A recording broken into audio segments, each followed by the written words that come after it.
Hello fellow traders, Philip Tigers from Stock Market Strategy, bringing our third video of the day trading strategies, the MACD stair steps. But before I go into the system itself, I want to urge you to watch the video they call the general tips. It's because you need to watch that one so you know what we're doing with these videos. These are for inspiration purposes. So you need to use this for inspiration to design your own strategy that suits you.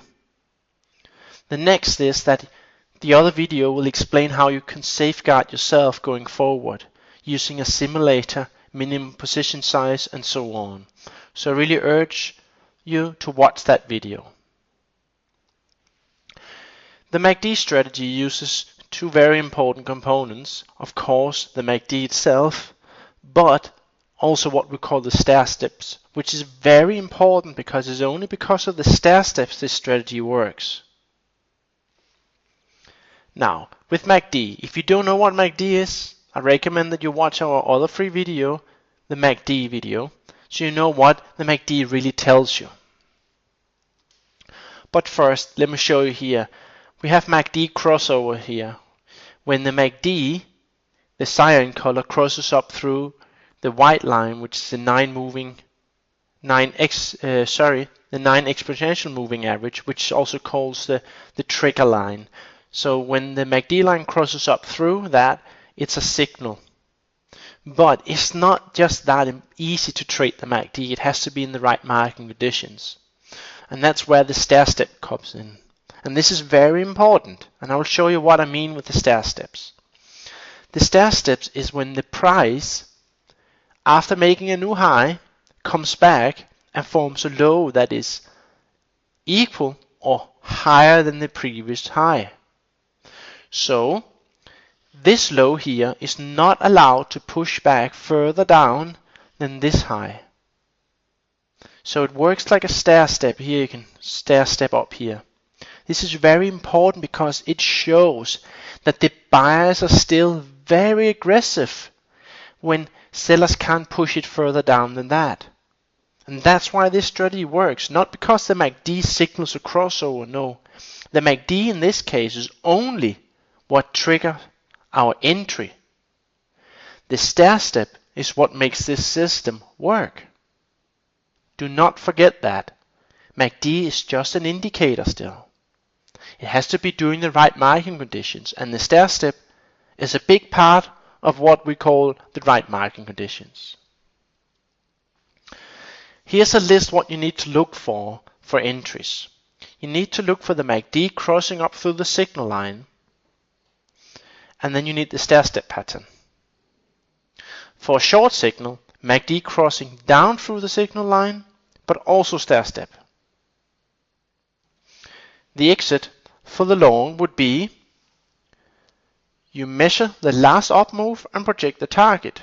I will of course show this on charts so you know what I mean. Then your stop is below the current low. For the short signal, you measure the last down move and then you project your target. And your stop is above the current high. Let me show you some examples of how this works. Here you see CELG again.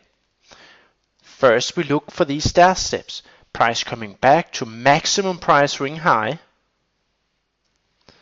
Then we get a cross of the MACD, which is in this case just the entry signal. It's not the reason why the system works, it's the stair step. Then your stop is below that support base area.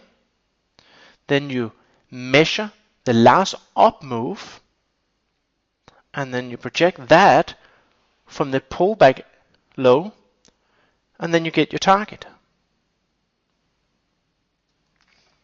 Next, stair step again, price pulls back to maximum price ring high.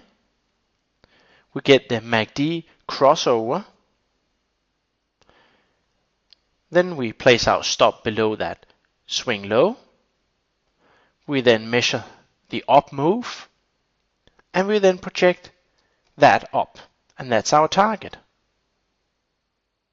So a very simple strategy if you know how to spot the stair steps. So it's very important that you learn that. Here's a little comment as well. You notice this pullback here, and this is where it takes experience and screen time, and just don't trade this. Like I mentioned, use a simulator, learn the system. But you see how the price pulls back here, but this is not what I call a pullback. This is what I call a sell-off.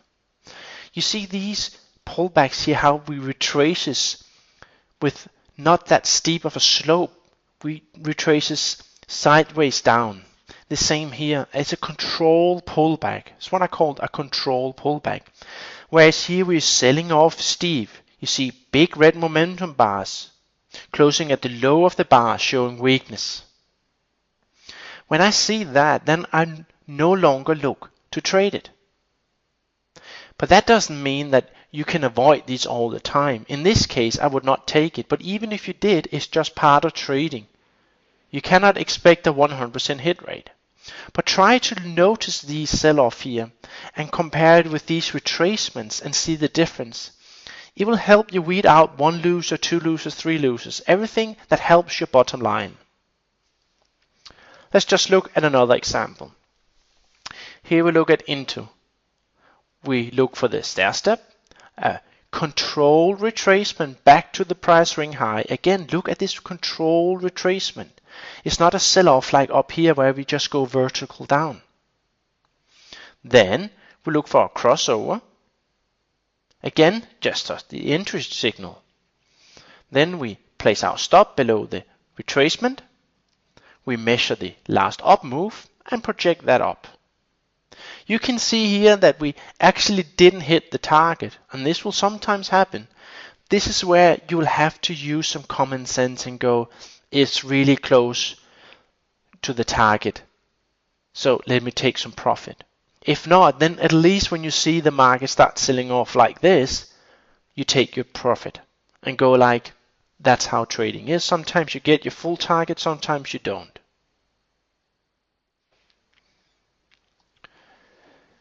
Again, you can increase your edge.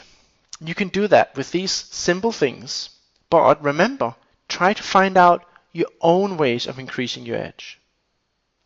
But here, the basic system has an edge. We can increase that by going with the trend. This could be a higher time frame trend, or it could simply just be this trend right now. The last thing that could increase your edge is take the first setup. That means take the first step. We know that in an uptrend, the longer we have been in it, the closer we are to the end. So if you keep taking them, you know that sooner or later one of those setups will not work because it's the end of the trend. So if you want to have the highest edge, the highest odds of success, you take the basic setup with the trend and only the first setup. But again, this is just an example of how you can improve your edge. You can come up with your own ideas how to filter out the weak trades. Like I mentioned, the right market conditions has to be there, and it's very important. The first could be, like I mentioned, a control retracement / pullback. Not a sell-off, for example, if you're looking to go long. Try to look at the bars. Are they closing at the low? Are they big bars? If they're big sell-off bars, it probably is a sell-off instead of a control retracement. But this is where experience comes in and screen time. Second could be clean price charts. Don't trade something that has a lot of rapid swings, big bars the first 5 minutes of the day and then nothing happens during the rest of the day. Or insignificant bars all day long because it's an illiquid stock, for example. Try to find the right stocks as well, the clean charts. Don't trade around holidays. Lower volume means more fake setups. Less volume, the more noise. Don't trade around Fed announcement or other major news. Your setup might be correct. You've done all your analysis. But if there's bad news out or the Fed comes up with something, it can move that stock or future completely the opposite way despite what your charts are telling you. Simply because, the news can do this. Also, sometimes price move too much based on news and then it moves in your direction again. But the problem is, until we got rid of all that panic selling or whatever happened around those news, you got stopped out in the meantime. So don't trade around Fed and other major news. And again, figure out what is the right market conditions for your strategy. You're using these for inspiration. You might use part of it, you might use it all, combined with your indicators.